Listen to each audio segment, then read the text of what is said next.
Hoje vamos falar sobre algo, não vou dizer complicado, mas difícil de definir: pensamentos. Estamos muito longe de entender como os pensamentos se formam, como se desenvolvem. E por que seria? A gente tem tanta tecnologia, a gente consegue analisar o cérebro, muita coisa, mas o grande problema é que a complexidade disso está muito além de tudo que nós trabalhamos até o presente momento, mesmo em tecnologia.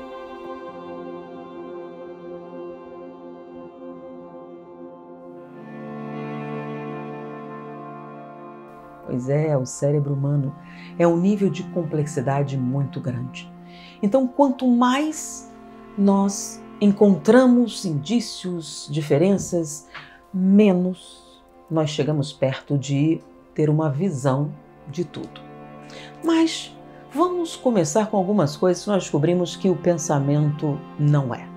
Nós acreditávamos piamente de que nós pensávamos através de experiências sensoriais. Por exemplo, imagens, sons, sensações, que nós experimentávamos ações e que nossos pensamentos se expressavam assim. Então, vocês devem ter, com certeza, ouvido a célebre frase que de tantas vezes repetida se transformou numa verdade absoluta. Não vou nem chamar de crença mais, mas sim numa realidade concreta. É aquela frase que diz que uma imagem vale mais do que 1000 palavras.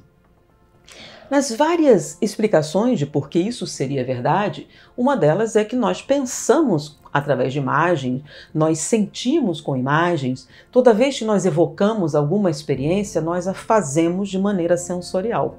Pois é, não é verdade. À medida que as pesquisas foram avançando, uma das coisas que nós descobrimos é que quando nós elaboramos pensamentos, quando nós construímos ideias, normalmente nós a fazemos em termos de comunicação, para expressar alguma coisa a alguém. Porque quando nós apenas sentimos, não há nenhum estímulo para transformar isso em algo mais do que uma experiência sensorial. Uma experiência sensorial é algo que você faz, não é algo que você explica a outra pessoa.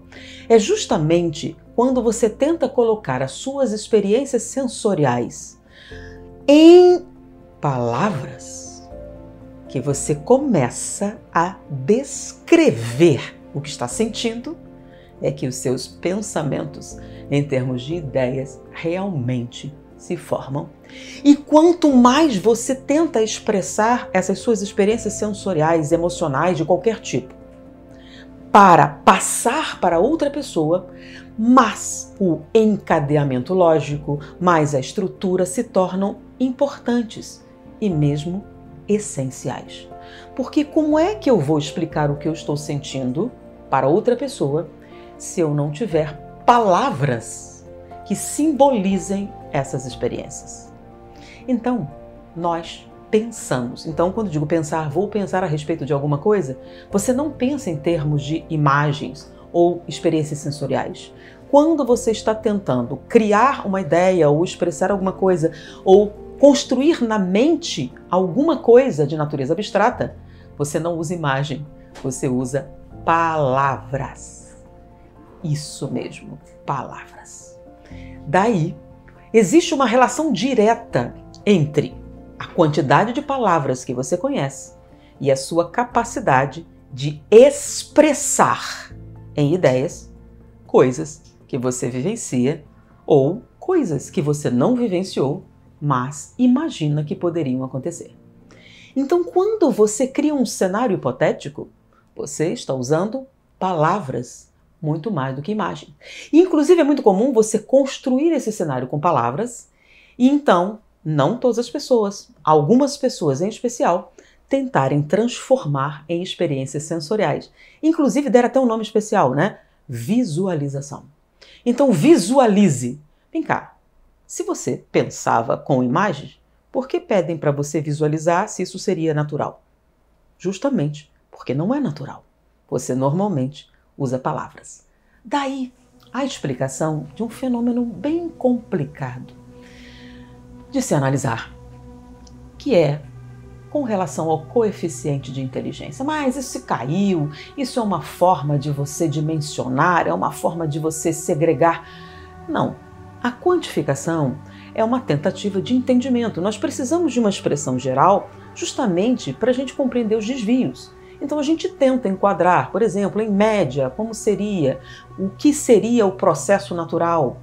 E durante muito tempo, diversas formas de mensurar essa sua capacidade intelectual.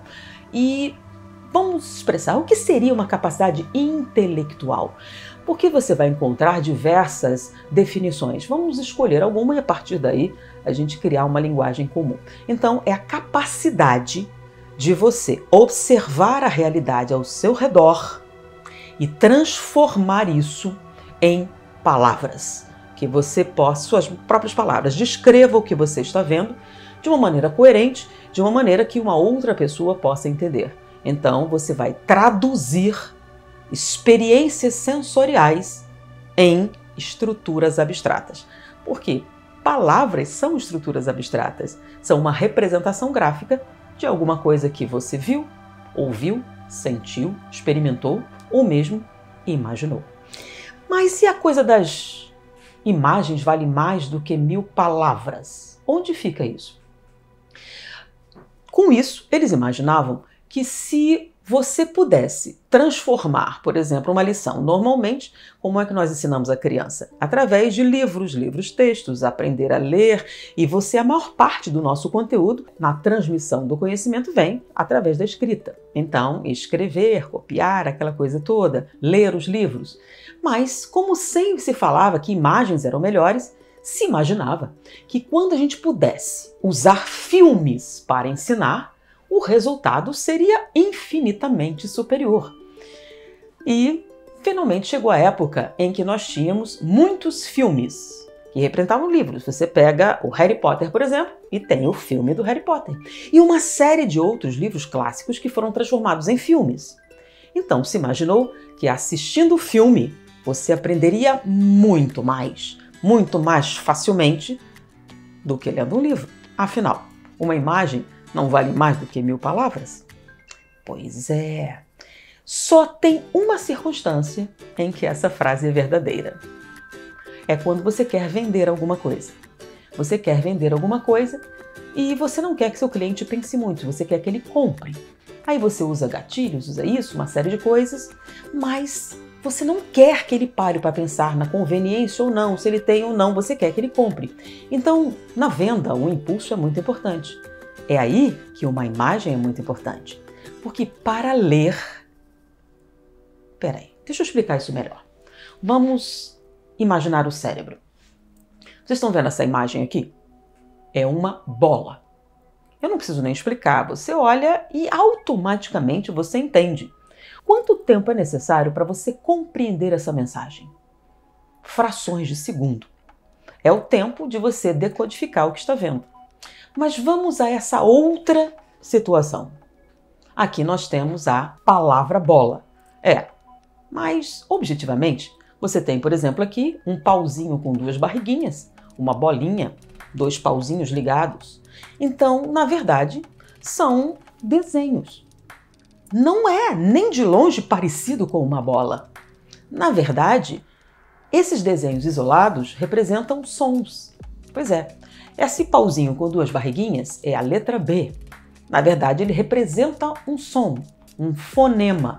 Mas quando você junta com esta bolinha, o fonema muda um pouco, de B para Bó. E por aí vai. Cada um desses símbolos gráficos representa um som.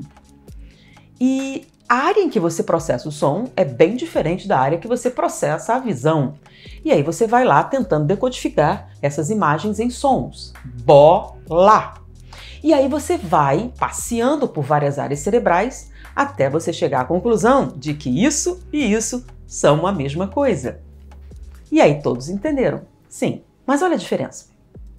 Para você decodificar essa imagem, você usou 3 áreas cerebrais. Essa outra, 27 áreas cerebrais. Então, objetivamente, a informação passou por 27 áreas distintas. Levou bem mais tempo Foi muito rápido, mas mesmo assim, muito mais tempo do que decodificar essa imagem. Em termos de venda, uma imagem direta, melhor. Eu quero despertar em você o desejo de ter, de possuir alguma emoção, alguma coisa. Quando você lê, demora mais tempo para processar, mas a informação passa por muitos lugares.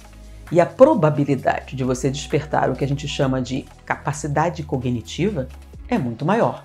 Então, em termos de retenção de informação, ler é 27 vezes superior a ver o filme. Então, em termos de aprendizado, em termos de entendimento, nada supera a leitura.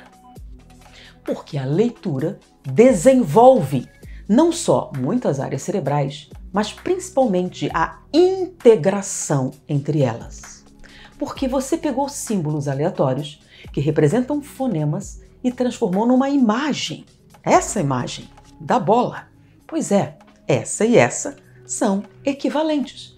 Sendo que esta aqui, além desta bola original, tem essa de beisebol, futebol americano, e nós podemos passar uma infinidade de bolas diferentes que passaram pela sua mente até você se fixar naquela que era o objetivo da mensagem, como outras palavras que estavam acompanhadas. O que eu estou tentando dizer a você é que ler tem uma importância fundamental para desenvolver sua capacidade cognitiva. Sim, quanto mais você lê, melhor você pensa. Melhor você expressa seus pensamentos. E não só expressar os pensamentos, como entender o pensamento de outras pessoas. O que é muito importante no tal coeficiente intelectual. Por que eu estou falando isso? Porque saiu uma estatística, eu li essa publicação, que está gerando algumas controvérsias, algumas pessoas estão discutindo, outros ignorando.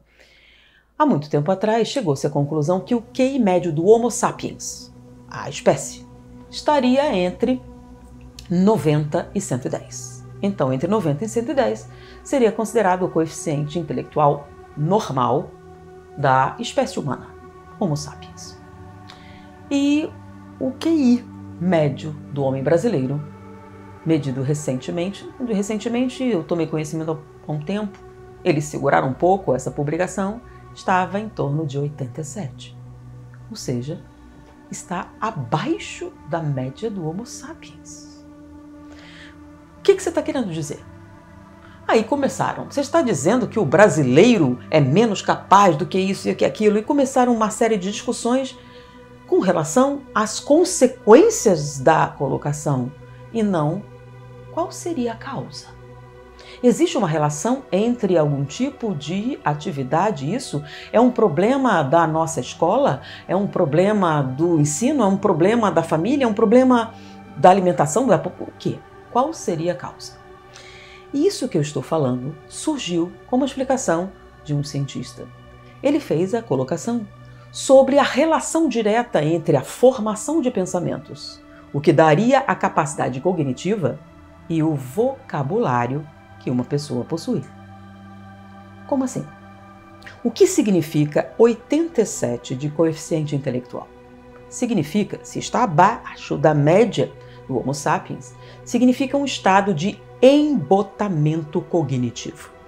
O que seria embotamento cognitivo? Cognição, esse embotamento, tornaria você uma dificuldade muito grande de olhar ao seu redor e expressar com suas próprias palavras o que você está vendo, ouvindo, sentindo. Ou seja, interpretar a realidade. Mas peraí, você está dizendo então que eu não sei o que é real? Não é bem assim. Olha só. Um dos motivos de você pensar com palavras é a tentativa de expressar seus pensamentos para outra pessoa. A comunicação é um dos motivos de você parar para pensar em alguma coisa. Se você não tivesse que explicar nada para ninguém, se você não tivesse que ensinar nada a ninguém, se você não tivesse que dizer nada para ninguém, você não transformaria o que está vendo, sentindo em palavras. E logo, você não teria nenhuma necessidade de avaliar o que está sentindo, porque você já sabe. Eu sei o que estou sentindo, logo, por que eu deveria pensar sobre isso? No momento em que alguém pergunta o que você está sentindo, o que você está vendo, o que aconteceu, você precisa pensar sobre o que você viu, o que você sentiu e o que aconteceu. E aí você transforma toda essa experiência sensorial em palavras, em pensamentos. E você cria esses pensamentos com a expectativa de comunicá-los a alguém. Mas olhe, as experiências sensoriais das pessoas são muito diferentes. Nem sempre o que você sentiu com relação a uma experiência é o que outra pessoa sentiu. Daí a nossa surpresa quando alguém fala algo totalmente diferente com relação a uma experiência que para você foi muito positiva. Você sentiu aquilo de maneira incrível, maravilhosa, e ele descreve como algo terrível. Como isso é possível se a experiência foi a mesma?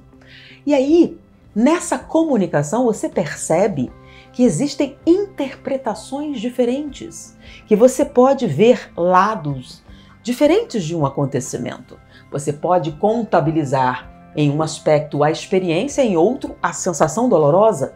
Algumas pessoas transformam uma experiência dolorosa em um caminho para alcançar determinados objetivos, enquanto outros se prendem à sensação dolorosa e como aquilo foi terrível e eu não quero mais experimentar.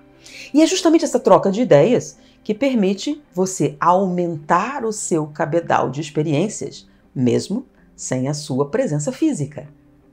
Como assim?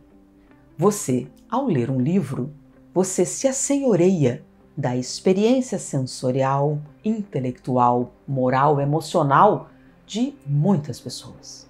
Quanto maior o número de livros que você lê, mais você começa a ver pontos de vista diferentes, experiências diferentes, interpretações, coisas que você nunca faria na mesma circunstância.